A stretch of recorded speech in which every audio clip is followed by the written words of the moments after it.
todos. Nota rueda de prensa del Festival de Sitges, selección oficial de la competición. Tendría que hablar de dos películas, porque realmente son dos películas de Quentin Dupieux que se pasan en este festival. Increíble Verdad y Fumar hace toser. Pero también lo tenemos porque Quentin Dupieux es one of the Time Machine Awards tonight. Y también tengo que decir que por fin Quentin Dupieux en Sitges. This is very important. A lot of things after, with enthusiasm about the audience, enthusiastic audience for 2 years ago, Mandy Booth and Le Dame, and sorry for my pronunciation of the French. It's good, Le Dame.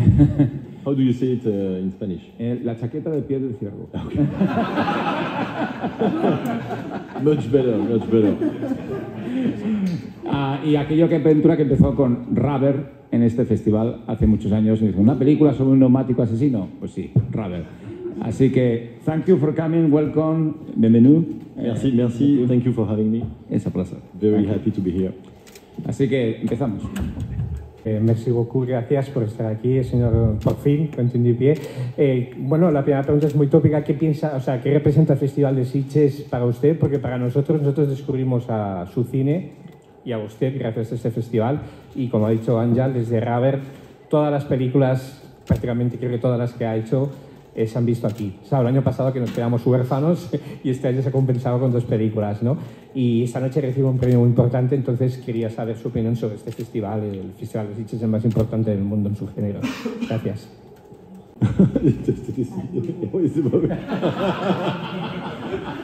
He said, what time is it?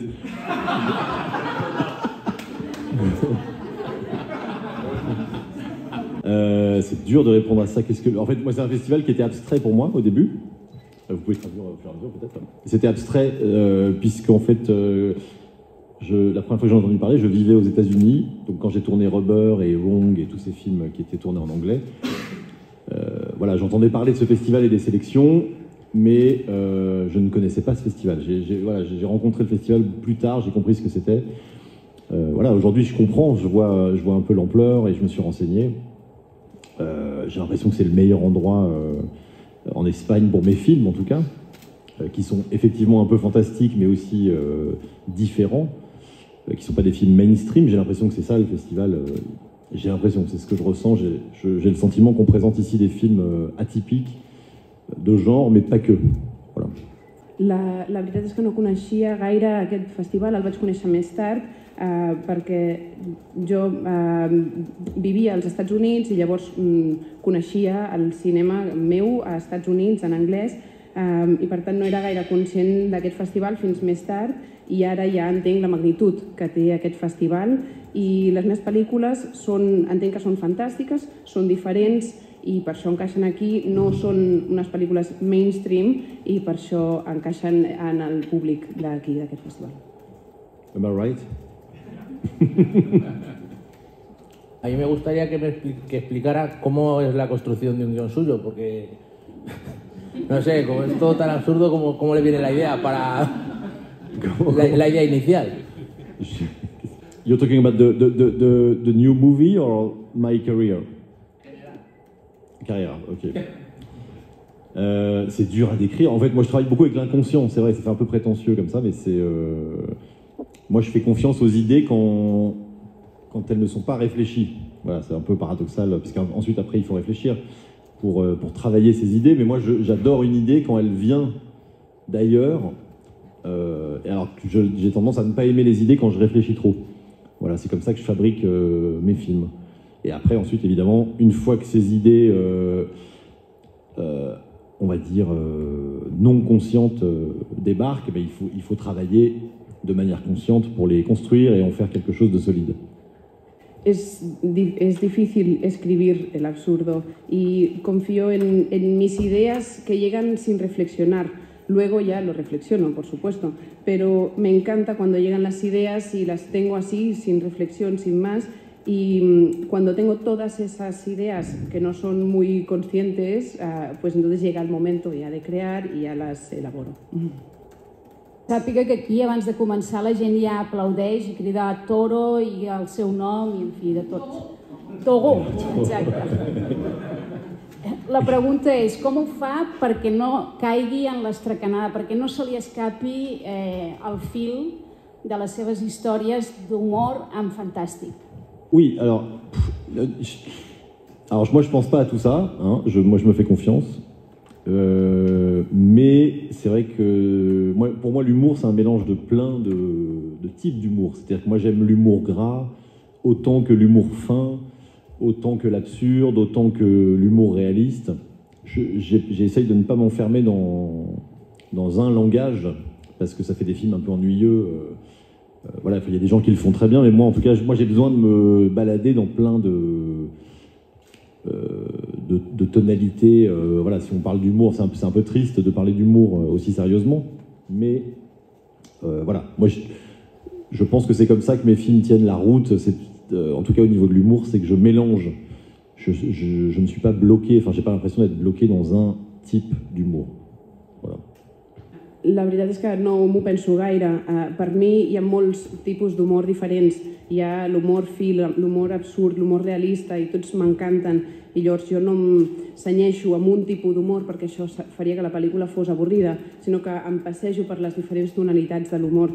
M'agrada barrejar-les i jo crec que això és el que fa que no sigui una estracanada. Buenas tardes, muchas gracias por estar aquí, por sus películas. Comentaba un poco cómo construye los guiones de su carrera en general, pero yo quería preguntarle en particular por Fumar produce tos. ¿Cuál fue la primera idea inicial o cómo le surgió la idea de esa magnífica película y cómo construyó el personaje de la rata? O sea, ¿en qué momento, si ya tenía claro esa maravillosa rata jefe, si ya tenía claro cómo tenía que ser? Y eso, simplemente eso. Fumer fait tousser, c'est un peu une compilation de toutes mes influences de jeunesse. Voilà, c'est-à-dire que ça va du cinéma bis. Je pourrais citer plein de films, notamment, si vous me demandez d'où vient le rat, il vient spécifiquement d'un film qui s'appelle The Feebles, Meet the Feebles. Voilà, c'est une référence directe au rat, je ne sais plus comment il s'appelait, dans le film de Peter Jackson. Pareil pour les Tabac Force, c'est une relecture des séries qu'on regardait quand on était jeune, enfin en tout cas chez moi, quand j'avais 15 ans en France. Voilà, alors je me le suis pas dit, mais je l'ai compris plus tard, c'est une compilation.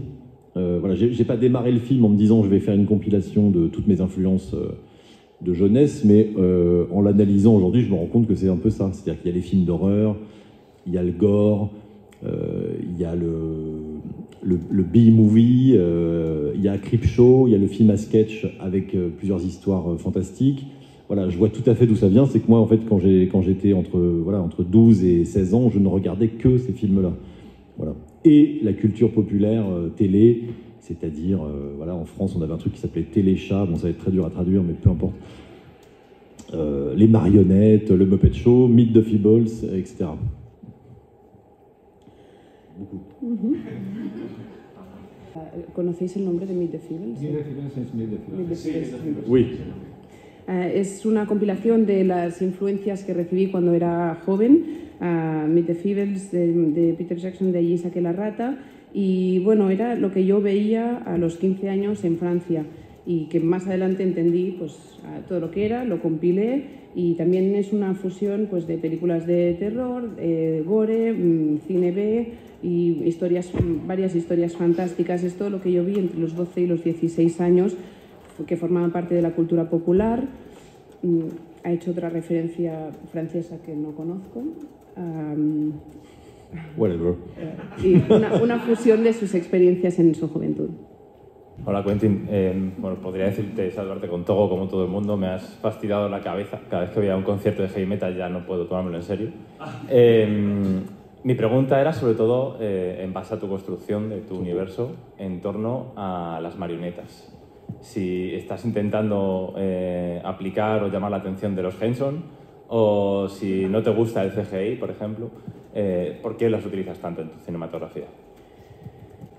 Oui, alors moi je viens des marionnettes en fait, puisque j'ai été, comment on pourrait dire, j'ai été connu il y a une vingtaine d'années pour une publicité qui mettait en scène une marionnette que j'avais conçue avec le labo Jim Henson, les gens du Muppet Show. Et c'est un langage voilà, qui m'a toujours parlé. On parlait de Meet the Feebles, mais c'est aussi le Muppet Show. Voilà, encore une fois, très fortement lié à l'enfance. C'est un langage que j'aime beaucoup. Et effectivement, par exemple, quand j'ai fait Mandibule, on s'est posé la question du CGI, mais c'est très vite, en fait, je me suis tourné vers l'option la plus proche de mon langage, c'est-à-dire une marionnette. En fait, la mouche dans Mandibule est une marionnette aussi, qui est manipulée par un marionnettiste, parce que c'est des gens très talentueux qui arrivent à donner vie aux objets morts. Pareil pour le pneu de Rubber, c'était également un objet manipulé par un marionnettiste. Voilà. Je pense que c'est un langage qui me correspond bien, je ne sais pas pourquoi, je dois être un peu basique. J'aime bien aussi filmer quelque chose et l'obtenir tout de suite plutôt que d'attendre la post-production. Voilà.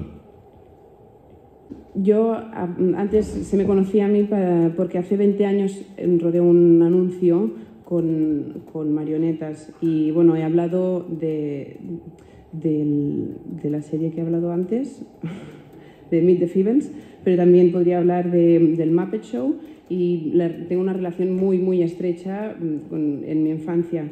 Y es un lenguaje que me encanta. De hecho, en Mandibule nos planteamos si utilizar CGI, pero al final preferimos utilizar marionetas. De hecho, se utiliza una marioneta en Mandibule y en las ruedas de Rubber también son objetos que manipula un marionetista.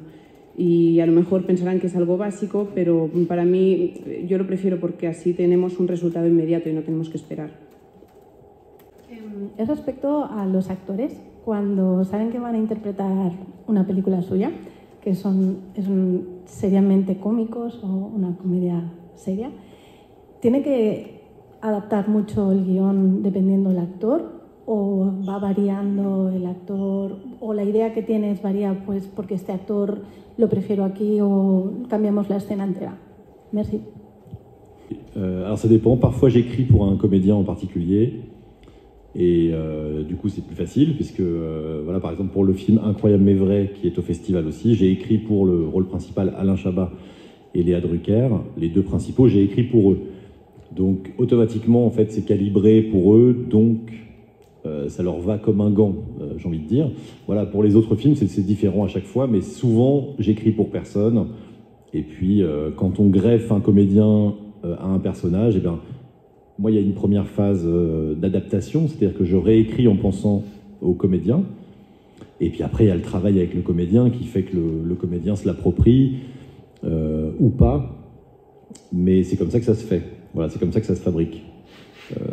La plupart du temps, j'écris pour personne et on cherche les comédiens. Et ensuite, je réadapte le texte en pensant au comédien. Jo soc escriure per ells, escric pels actors, en aquest cas també ho vaig escriure pels protagonistes i llavors és molt automàtic, els hi va el paper com un guant. Per altres pel·lícules ho he fet diferent, però soc fer primer una adaptació, després reescric pensant en els actors. L'actor després s'apropia del guió, però la majoria de les vegades jo escric pensant ja per quin actor vull escriure i llavors ja després, si cal, vaig ajustant. Yo quería preguntar en concreto sobre la estructura episódica de Fumer Fatosser. No sé si es una forma de descolocar al público, si está pensada ya como para estar concebida como una película episódica, si son ideas que creías que tenían sentido dentro de la propia película. Saber un poquito más sobre ello. Gracias. La structure de Fumer fait tousser est venue avec une envie de fabriquer un format qui n'existait pas. Voilà. Pour tout vous dire, j'avais très envie de faire un film, comment dire, presque pas de cinéma en fait. J'avais envie de fabriquer un format à moitié télé, à moitié plateforme, à moitié cinéma, une sorte de structure tordue parce que j'en ai marre, moi, des structures des films. En fait, je trouve qu'elles se ressemblent toutes. Après, il y a de très bons films, hein, on est bien d'accord. Mais ce système des 3 actes, etc., je trouve que c'est un truc qui est pas toujours hyper excitant quand on commence à écrire. Donc voilà, cette fois, j'ai eu envie de casser les formats. Et je sais que ça s'appelle un film à sketch, mais dans mon esprit, je faisais pas un film à sketch. Dans mon esprit, je faisais un film hybride avec des épisodes qui auraient pu, voilà, on aurait pu rajouter 5 histoires en plus. Le film aurait été différent, mais il aurait été possible, en fait. Voilà. C'était avant tout une envie de créer un format. Tiene esta estructura porque tenía ganas de crear un formato que aún no existiera. Tenía muchísimas ganas de crear algo que no fuera cine, que fuera como un híbrido, una fusión entre la tele, el cine. Entonces yo estaba harto ya de las estructuras que tiene el cine de siempre, 3 actos. Esto ya me parece que no es para nada emocionante y quería romper un poco el molde del formato. Así que pensé en una película que fuera un híbrido, con episodios, 5 historias o más, porque tenía ganas de crear un formato nuevo. Al hilo de lo que comenta, en muchas de sus películas ha jugado con la narración y con el tiempo. No sé, se me ocurre en Bajo Arresto, que estaba todo el rato para adelante, para atrás, para adelante, para atrás. En la Chaqueta de piel de ciervo está todo el rato con el cine alrededor. ¿Eso es un interés que tiene propio o es algo que le sale inconscientemente?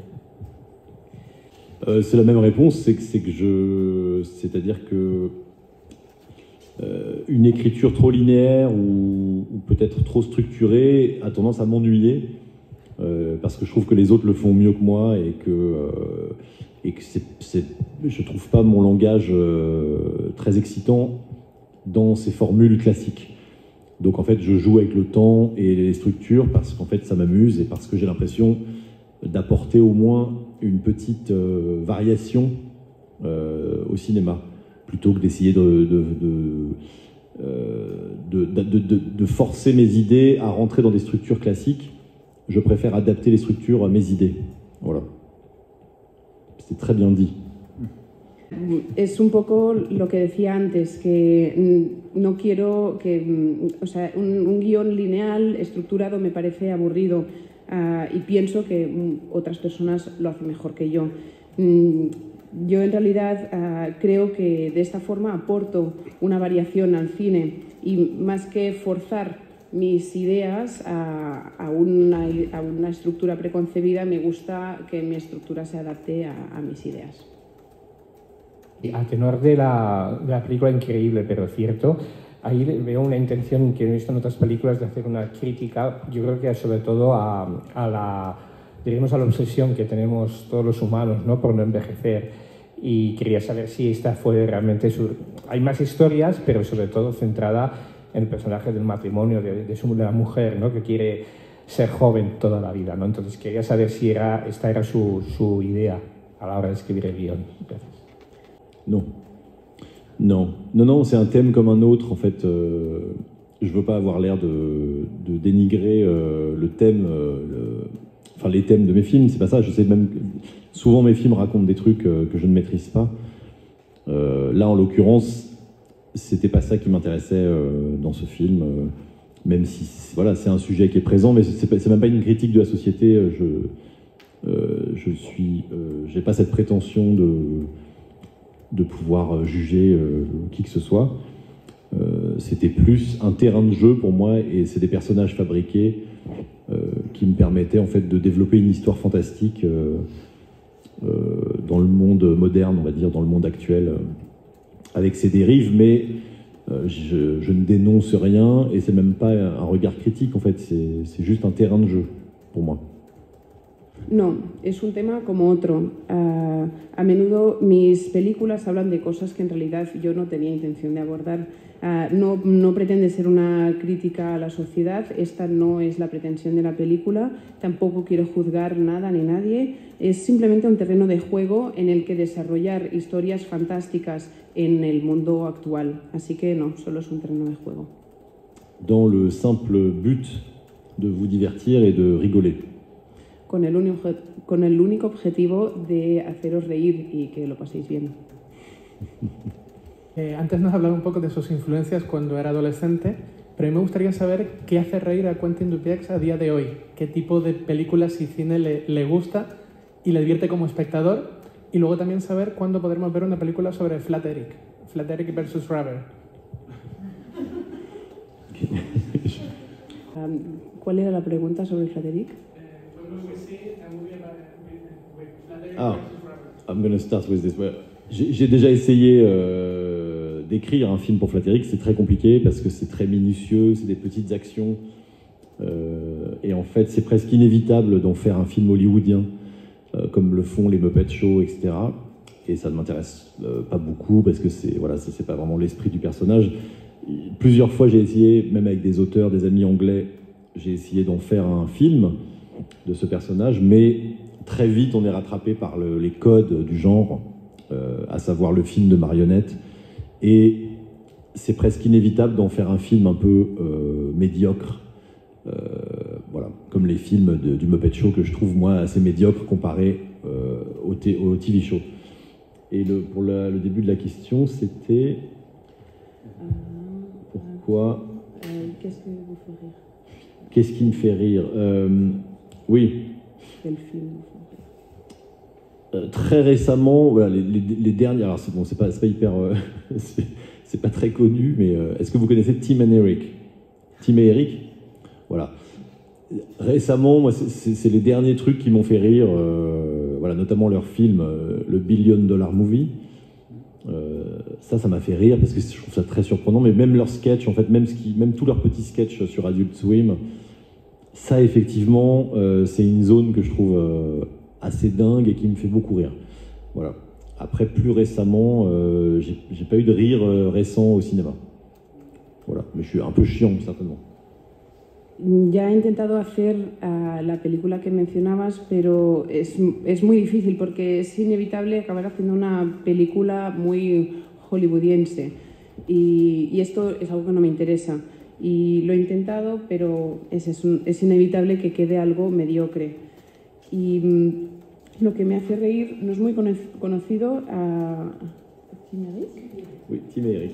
¿Tim Eric? Ah, Tim Eric. Billion Dollar Movie. Billion Dollar Movie es lo último que he visto y que me ha hecho reír, y pequeños sketches que realmente me han hecho reír mucho. ¿Hay futuros proyectos en que está trabajando Quentin? Y de cara a esta noche, cuando reciba el premio, si ya se prepara para ese recibimiento que va a tener, porque hace 2 años aquí en Mandíbulas creó un grito de guerra que cada vez que se proyecta una película de él se oye en la sala. Y ya es como un saludo entre la gente del festival con Togo. Gracias.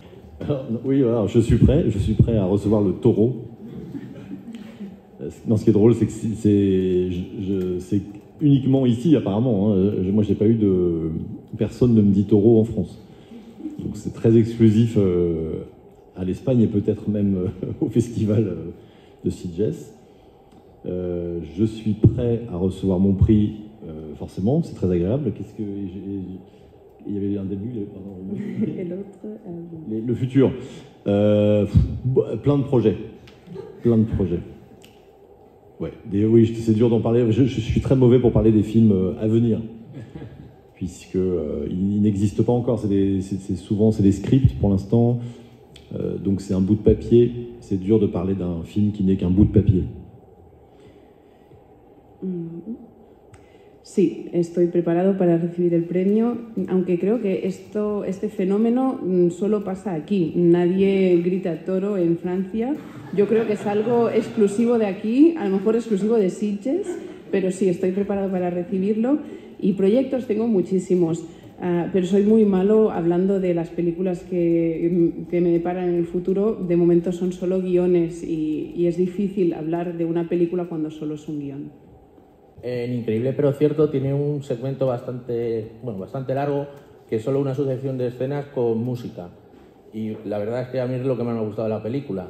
Dado sus antecedentes en este campo, ¿tiene pensado hacer algún día una película que sea solo musical? Pourquoi pas. Après, oui, non, c'est une bonne idée. Après, il faut savoir que voilà, ce dernier chapitre dans Incroyable mais vrai, qui n'est que musical, a dérangé pas mal de gens, en tout cas en France. Enfin voilà, personne s'est plaint. C'est pas le propos, mais on m'en a beaucoup parlé comme si c'était un truc très bizarre en fait de terminer un film en musique et d'accélérer le temps, alors que moi je trouvais ça formidable et c'était une de mes premières idées sur ce film. J'avais très envie de me frotter à cet exercice du film musical. Donc voilà, je ne sais pas si demain, si je fais un film uniquement musical, je ne sais pas comment ça sera reçu. Voilà, je trouve ça un peu compliqué de proposer ça aux gens, vu les réactions sur la fin de ce film. ¿Por qué no? La verdad es que es una muy buena idea. Y eso que comentas, este último capítulo, parece que no ha gustado a varias personas, no les ha gustado porque, bueno, les parece raro. Y a mí es algo que sí que me gusta y es una de las primeras ideas que tuve, pero no sé cómo se recibiría una película con solo música. En mi caso, voy a continuar con el brainstorming. Me cuesta imaginarlo, pero también me divierte imaginarlo.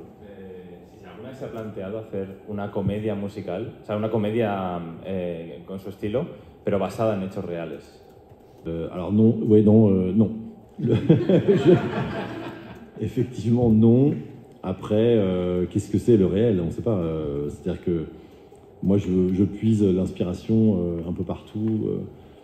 Donc je suis forcément inspiré par le réel, mais non, une histoire vraie, je pense que... Après, pourquoi pas, hein, tout est possible, hein, mais c'est un exercice un peu compliqué.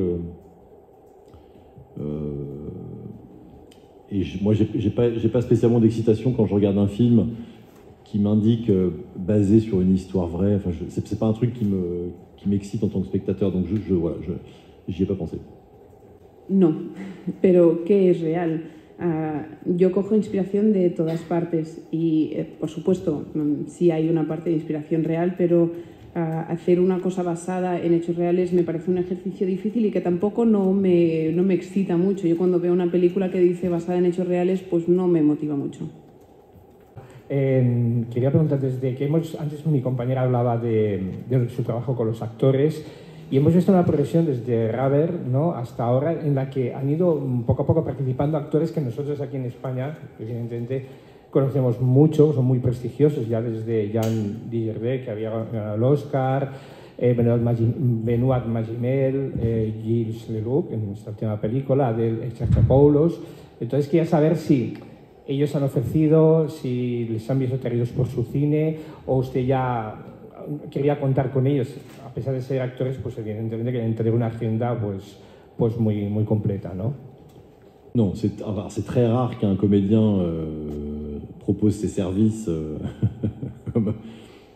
Non, ça marche pas comme ça. Après, dans une conversation, effectivement, j'ai déjà pu entendre un tel aimerait travailler avec toi, machin rêve de te rencontrer, ou je sais pas quoi, ce genre de truc. Mais en fait, dans les faits, quand on prépare un film, c'est toujours moi qui contacte les comédiens, bien évidemment. Voilà. Après, il y a quelques exemples où effectivement je me fais approcher en quelque sorte, et puis parfois ça donne une relation, mais la plupart du temps, c'est moi qui sollicite les comédiens, et c'est très bien comme ça, puisque c'est moi qui leur propose un film. Voilà. Es muy raro que sea un actor el que proponga sus servicios a un director. Sí, es verdad que alguna vez he oído que alguien decía, tal persona que le gustaría trabajar contigo, pero siempre soy yo que me pongo en contacto con los actores. Ha habido, sí, algún ejemplo que alguien ha dicho que le gustaría trabajar conmigo, pero la mayoría de las veces soy yo quien solicito ponerme en contacto con tal actor y le propongo que participe en mi película. Antes estaba comentando que cuando afrontaba los guiones dejaba fluir ideas absurdas, inconexas, y luego es cuando las reflexionaba. Pero mi pregunta iría más hacia el tono de la película. O sea, cada película tiene un tono distinto, es decir, la de Fumer es mucho más desatada, la de Incroyable, perdón por mi francés, es mucho más contenida. L'Edem era como un absurdo, pero que salía del protagonista. Entonces, mi pregunta era si el tono está premeditado antes de escribir el guión o sale a partir de las ideas que le surgen. Gracias. Plus ou moins, j'imagine. Enfin, c'est pas prédéfini avant d'écrire, mais comment expliquer ça? C'est assez simple. L'idée, quand moi j'écris un film, c'est de ne pas refaire le film que je viens de faire l'année d'avant. Donc en fait, automatiquement, je contredis le film d'avant pour avancer, pour proposer quelque chose de neuf. Sinon, je tourne en rond et je fais 50 films avec Toro, et puis vous commencez à vous ennuyer et à me trouver ennuyeux.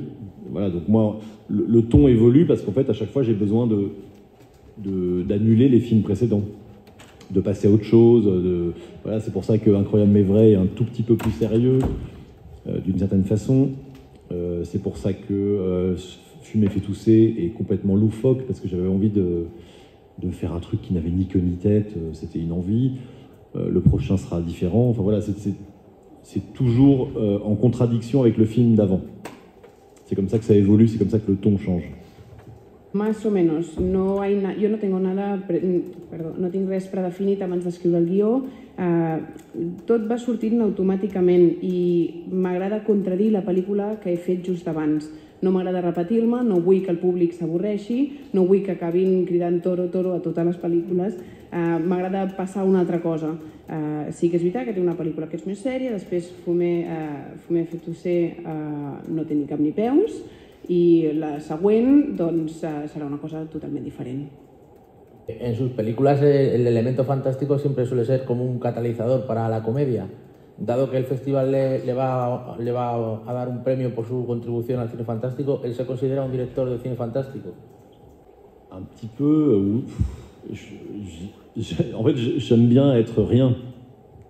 J'aime bien ne pas être enfermé dans une étiquette. Donc, je crois que mes films, c'est des films, je l'ai dit tout à l'heure, c'est des mix en fait, c'est hybride.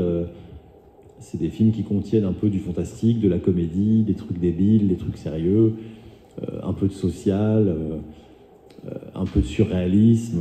Voilà. Alors, moi j'adore les films de genre, j'adore les films fantastiques, j'adore les films d'horreur, j'en ai regardé des tonnes. Mais je crois que moi, ce que j'essaye de faire, en tout cas sans même le vouloir, c'est un mélange de tout ça. Donc, je suis un peu un réalisateur fantastique, mais pas que. J'ai plein d'autres aspects. Sí, un poco. Pero a mí no me gusta ser nada. No me gusta que me etiqueten y mis películas son un híbrido. Sí que son películas fantásticas, comedia, tienen partes serias, surrealistas, pero aunque me encantan las películas de género, de terror, yo digo que mis películas son una mezcla, me gusta hacer una mezcla y sí, soy un director de cine fantástico, pero también soy director de mucho más. Bueno, pues nada, hasta aquí la rueda de prensa. Decir que esta noche le concedemos el premio Time Machine Award a Quentin Dupieux, porque para el festival simplemente es uno de los mejores realizadores que hay en Europa en este momento. Y eso es lo que pensamos. Así, thanks for coming y see you later in the auditorium.